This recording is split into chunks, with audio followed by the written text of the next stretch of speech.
What's going on, everybody? Take Flight Garage, welcome back. So, for that 1,000-mile AMA video, I still was going to wait a little bit longer just to see if we got some more stragglers or if anybody else had some other questions that they wanted to leave in that video. I got a really good one about the timing belts and what you might need to get that job done. But in this video, I wanted to kick off a little series about things that you should look out for in a 944 between ownership and maintenance and all that kind of stuff, because with the air conditioning, because my air conditioning just went out. So I'm going to walk you through the symptoms that I had and the diagnostic procedures for it to make sure that you can 100% like narrow it down in your specific situation if your AC isn't working. And let's just jump right into it. So I was driving along one day. AC's working, blowing nice and cold. It's Arizona, it's over 100 degrees in here, but the car was nice and chilly. And then all of a sudden, I noticed that all the lights on the AC control unit had went out. And I realized that as the air coming out of the vents was no longer like cold, it was just ambient air. It wasn't hot air. I mean, it was because it's hot outside, but it wasn't heater air. It was just ambient air getting blown in.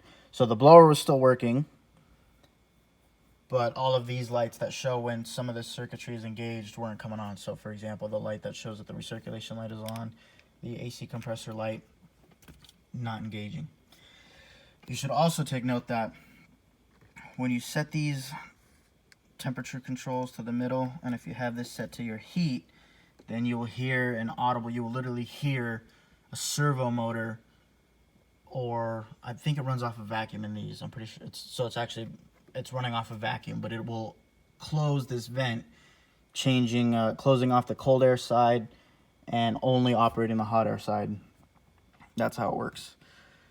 So that wasn't working either, which previously did.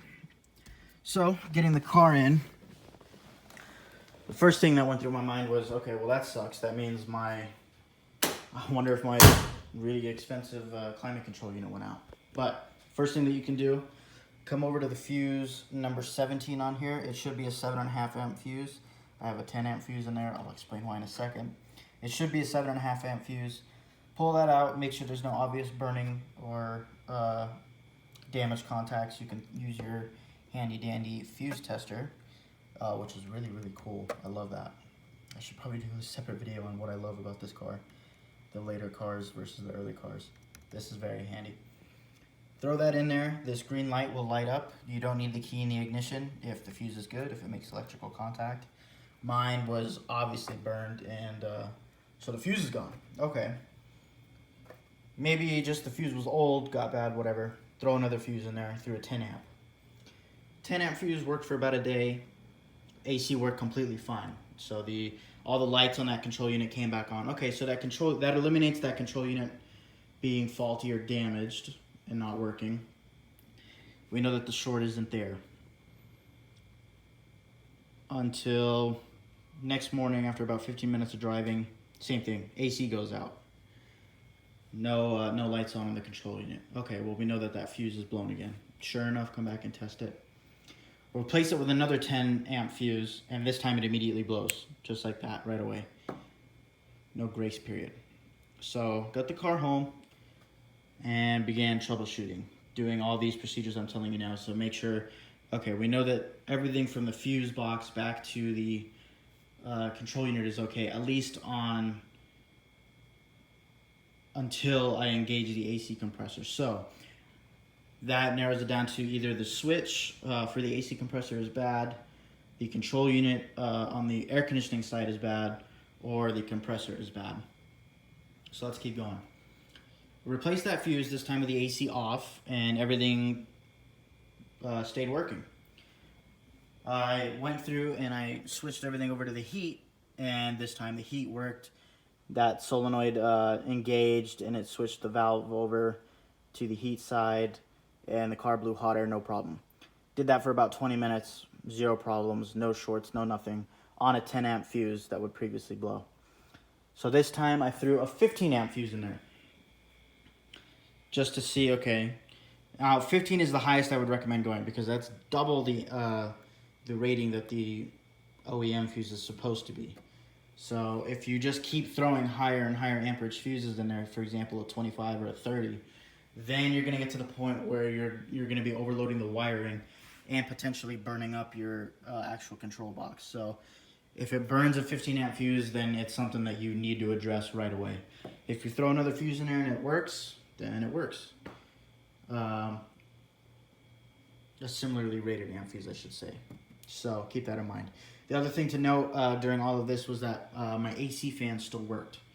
So, or not AC fans, but the high speed and the low speed fans still engaged and worked normally like they should. So just because the compressor wasn't engaging, I knew that the fan relay was still working, and that had to also mean that the air conditioning relay are still working. In this car, I'm not 100%. You can check your underneath the cap for the fuse box is all your fuses and relays and where they're laid out. If you're just super quick in a pinch, you can always look them up and see what is on Renlist. People have some really handy diagrams that just make it plain and simple for if you're in a rush like me, because it's hot and I don't want to sit here and try to mess with all that stuff, so, or try to figure it out. I just need to, okay, that fuse, good. I believe it's one of these two relays. One of them I believe is for the air conditioning, the other one for the cooling fan. On the early 944, it's tied into one circuit, and that relay and that fuse are also tied into the antenna. So we'll take a step from diagnosing the later car real quick, and let's talk about the early one. If your radiator fan isn't spinning and your antenna also doesn't work, it's either the antenna that's bad or the radiator fan that's bad. It might come on in the high speed, but it won't stay on in the low speed. Again, that's that radiator fan that's acting up. There's also some resistors that you need to take note of, so if your fans don't work in the low speed and stuff like that.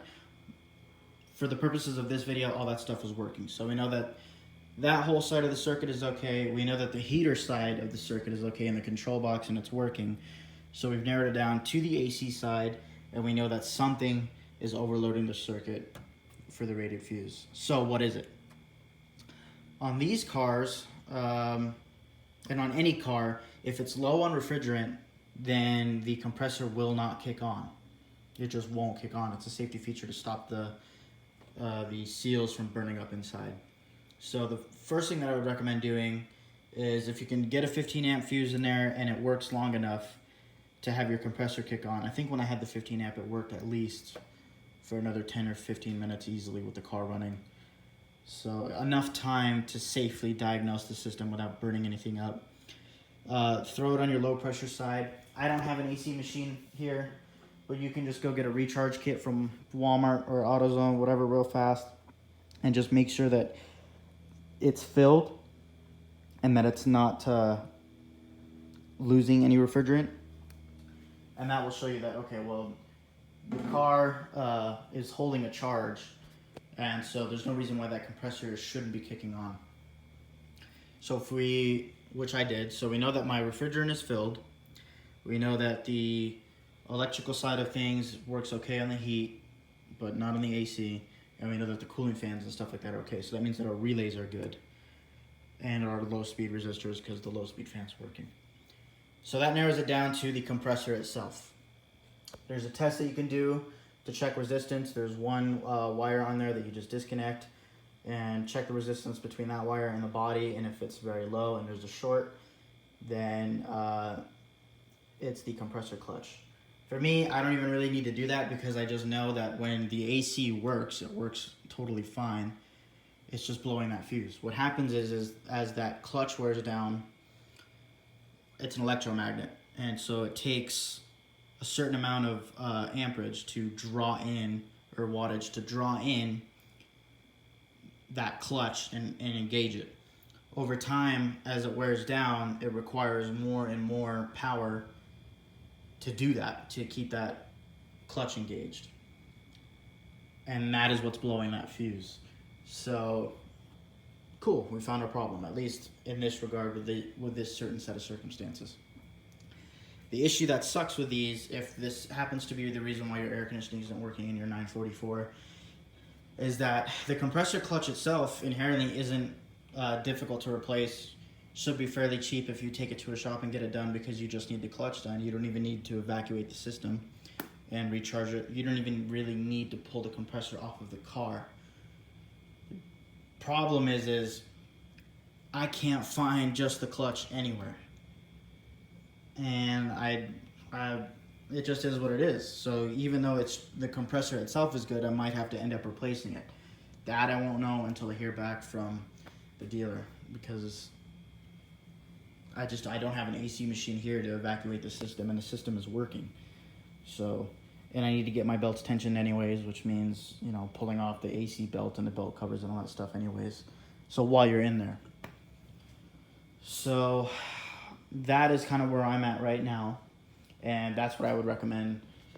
Just the order of events. Compare your symptoms to mine if your AC isn't working, and if you notice that it's just blowing the fuse, but the heat will work completely fine. Check and make sure that your system is filled and that there's no leaks, and that you check the resistance between that wire. It should be about 3 ohms, I believe, or like 3.8 ohms. So if it's anything more than that, then the compressor is definitely the issue. So now that we've covered that, while we're on the topic of AC, let's talk about maintaining your AC system. In the winters, run it maybe once a month, just to keep all the seals lubricated and stuff like that, and all of the bits inside the compressor oiled. It's a good thing to just kind of do. It's also a good thing to just kind of run your heater, you know, once for a few minutes every other month during the summer months, just to make sure that there's no corrosion building up on your heater valves or stuff like that. Check your coolant levels, all that kind of stuff. Make sure nothing is getting crusty or obscene. The fuse number for that AC, in case I failed to mention it just one more time, fuse position number 17, and it should be a 7.5 amp fuse. I don't see any problems running a 10 amp fuse in there. Again, it should only be drawing about 4 amps anyways under normal working conditions. So 10 amps won't hurt it. Do not just keep adding fuses at higher wattages, because then you will end up burning your climate control unit. So don't go throwing a 25 or a 35 or a 30 amp fuse in there, because that's when you risk overloading the circuitry and the wiring. That is all a big circuit board on that control panel. You will melt something and fry it, and that panel is like $900. So don't go doing that. Be systematic and methodical in the way that you diagnose it and you troubleshoot everything. So it's a simple fix. I don't think it's going to be a cheap one. I might get hosed. I'll have to keep you updated on that. So that's going to do it for this video on the AC. Stay tuned for the next video in the series. I'll be talking about timing belts. I'll give you all the info you need on kits that are out there, where you can buy them from, how much is it going to cost if you do it yourself versus a shop. Basically answering all the same questions that I had before I did my first timing belt job. So yeah, thanks for watching, guys. I hope you found this helpful, educational in any way. If there's something that I glanced over or didn't talk about that you are still having questions about, leave them down below. I'm still learning about the later cars myself, so it wouldn't hurt for me to go do my own research and come back and relay that info with you. So yeah, thanks for watching, guys, and I'll see you in the next one.